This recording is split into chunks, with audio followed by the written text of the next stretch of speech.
Yes, this happened a few months ago when I was away on some work. I was supposed to return home after about 2 days. Little did I know that this journey would turn out to be the longest and most terrifying trip of my life.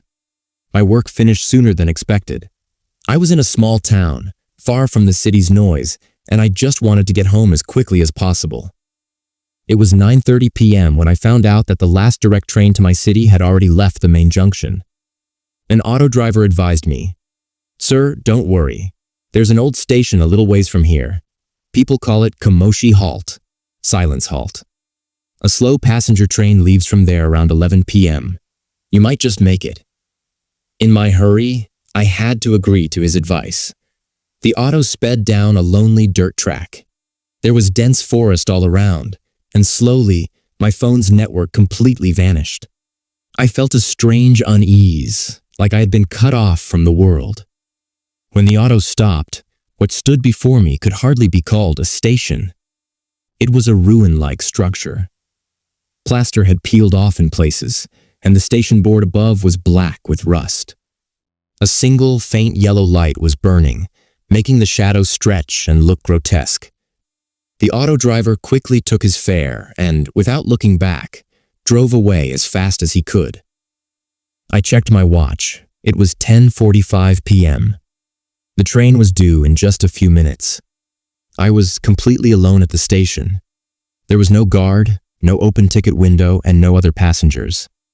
There was only the sound of my own breathing.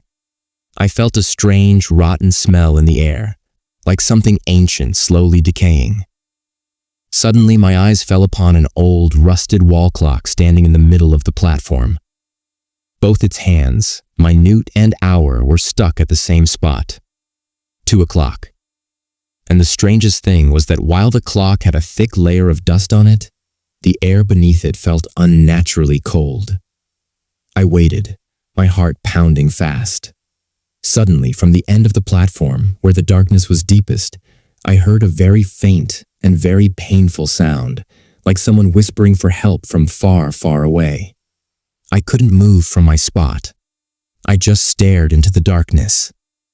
And then, the station's loudspeaker, which must have been silent for years, came alive with a hideous screeching sound. A slow, heavy, and very cold voice came through. It was not a human voice. "Attention, passengers, the final train is arriving, 40 years ahead of schedule, at Platform 0. 40 years ahead of schedule? Platform 0? Suddenly, from the middle of the forests came the terrifying sound of a train horn. It was not a horn. It was a long, shrieking sound of metal. The train arrived. It looked like a small goods train, entirely black and covered in dust. Its carriage windows were so filthy that nothing could be seen inside. As the train approached, the platform's single yellow light flickered and died. Now I was standing only in the train's faint blue headlight in the darkness. The train stopped right in front of me. Fear and some unknown force drew me closer to the train. I opened the door of one carriage. The air inside was 10 times colder than the air outside. The flashlight beam did not illuminate anything inside. It just got lost in the darkness, as if there was nothing solid there. But I saw them. Passengers were sitting on the seats. They were silent, not moving. Their clothes were old, torn, and their skin was waxy yellow. Their eyes were open, but they were not looking at me. They were staring straight through the beam of my flashlight. Suddenly, one figure in the middle seat very slowly turned its head towards me. Its face was just a hazy shadow, with no trace of flesh or bone around the edges. From within that hazy shadow came the same slow, cold voice. "Why did you run away? Sit down. We are leaving." I screamed and ran backward. My luggage, my bag, everything was left behind. The sound of my feet pounding on the ground echoed horribly in the darkness. I kept running on that dirt track until my lungs felt like they would burst. When I looked back, the station had vanished. There was only dense black jungle there now. A little while later, I reached the main road and managed to stop a truck by flashing its headlight. The next day, after reaching the city, I searched about Kamoshi Halt with trembling hands. I found an old government report. According to the report, 40 years ago, a severe train accident had occurred at that spot. The train was due to depart at 2 a.m., but it derailed just before. All the passengers on that train were killed. The station was permanently closed on that very day, and it was never used again afterward. That meant I had arrived at a station that did not exist in the physical world. It wasn't the 11 p.m. train. It was the crashed train from 2 a.m. every night, which had been coming for 40 years to pick up the last passenger it missed. I know even today that if I had stepped onto that train, I would also be traveling with those passengers without blinking on the endless journey of Platform Zero. And I still fear that a slow horn sound might draw me back to that station one night. Yes, this happened last summer. I was in Atlanta, Georgia for some work. The work was scheduled for 3 days, and I had to reach Houston, Texas by my wife's birthday no matter what. My fatigue was at its peak, but the urgency to get home was even greater. It was about 9 p.m., and my only option was to catch the last overnight coach bus leaving from the Western Star Coach Terminal. The terminal's name was fancy, but it was located in the city's outer industrial district. When I arrived there, the clock showed 10:15 p.m. There was a terrifying, unexpected silence at the bus station. In the main lobby, only one old donut shop was open, its fluorescent lights flickering intermittently. The counter clerk, a middle-aged man, was staring at me strangely, as if he were surprised by my presence there. I went to the counter and asked, "Can you tell me about bus number 404, the overnight sleeper coach?" The clerk slowly said, "Yes, it's standing at gate number 3. It departs at 11:30 p.m. Hurry up, sir." There was a strange indifference in his voice that made me slightly uncomfortable. I looked towards gate number 3 with my luggage. That gate was cut off from the rest of the terminal, situated in a dark corner. My bus 404 was standing there as a massive blue and white vintage coach. It wasn't shiny like typical tourist buses. The tires, windows, and body of the bus were covered with thick dust and faint moss, but the number right above the headlight, 404, looked strangely clean and deep black. I tried to rationalize. Maybe this bus is very old and doesn't run much. I picked up my bag and headed towards gate 3. There were no other passengers around. I went closer to the bus. There was no cleaner, no guard, not even a driver outside. I bravely touched the bus's emergency handle. The handle felt ice cold in my hand, even though the air was slightly warm that night. Suddenly, at 10:30 p.m., a voice came over the station's announcement system, but the announcement was neither recorded nor clear. It sounded as if someone was forcibly dragging their voice out. "Attention passengers, bus number 404 is departing, exactly 1 hour early, from its scheduled time of 11:30 p.m., meaning right now." My hair stood on end when I heard that, but the rush to board the bus and the desperation to get home were so great that I ignored logic. I thought, maybe the bus is defective and leaving early. I was the only passenger standing near bus 404. Just then, the bus door slowly opened without any air pressure, and a sharp smell of diesel and old, decaying wet earth wafted out. The lights inside were very dim, reddish-yellow, as if stained with blood. I took the first step inside. The temperature inside was about 15 degrees Fahrenheit lower than outside.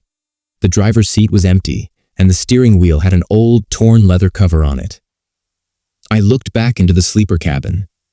There were already some passengers seated there, about 10 to 12 people. They were strangely silent. They were neither sleeping nor awake. They were dressed in 1970s fashion.